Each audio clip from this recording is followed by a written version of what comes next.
एक समय की बात है। एक गांव में राज नाम का एक लकड़हारा रहता था। वह अपनी मामूली कमाई के बावजूद अपनी अपार उदारता के लिए पूरे गांव में जाना जाता था। वह अपना अल्प भोजन भूखों के साथ बांटता था और जरूरतमंद लोगों की सहायता करता और हमेशा मुस्कुराता रहता था।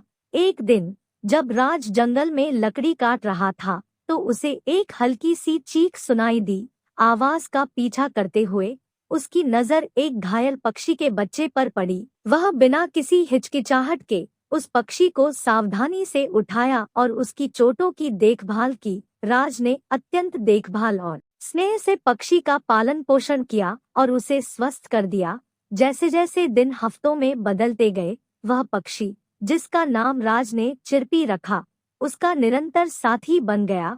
राज के काम करते समय चिरपी मधुर धुनें गाती, जिससे जंगल खुशी से भर जाता था। राज और चिरपी के बीच का बंधन हर गुजरते दिन के साथ मजबूत होता गया। राज की निस्वार्थता और चिरपी के साथ उसकी सच्ची दोस्ती की खबर गांव के बाहर फैल गई। लोग उनकी दयालुता की प्रशंसा करते थे और उनके कार्यों से सीखते थे। विशेषकर गांव के बच्चों को सभी जीवित प्राणियों के प्रति दयालु होने के लिए प्रेरित किया गया। एक दिन गांव से एक धनी यात्री गुजर रहा था। वह राज की उदारता और प्रकृति के साथ उसके सामंजस्य से बहुत प्रभावित हुआ।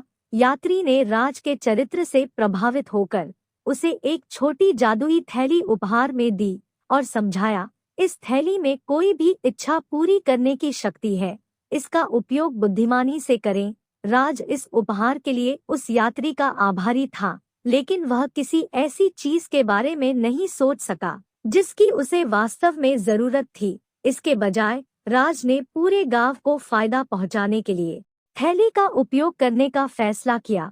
उसने साफ पानी उपलब्ध कराने के लिए एक कुआं, ताजी सब्जियों के लिए एक सामुदायिक उद्यान और बच्चों को शिक्षित करने के लिए एक स्कूल की कामना की। तभी गांव एक संपन्न और सौहार्दपूर्ण स्थान में बदल गया, जहां हर कोई एक दूसरे की परवाह करता था और शांति से रहता था। राज की दयालुता और निस्वार्थता के कार्यों ने न केवल उनके स्वयं के जीवन को प्रभावित किया, बल्कि पूरे गांव में सकारात्मक बदलाव की लहर पैदा कर दी और इस तरह लकड़हारा राज और उसका छोटा पक्षी मित्र चिरपी गांव में किंवदंतियां बन गए। उन्होंने सभी को याद दिलाया कि सच्चा धन हमारे द्वारा दिखाई गई दयालुता और दूसरों के जीवन पर हमारे द्वारा किए गए सकारात्मक प्रभाव में निहित है।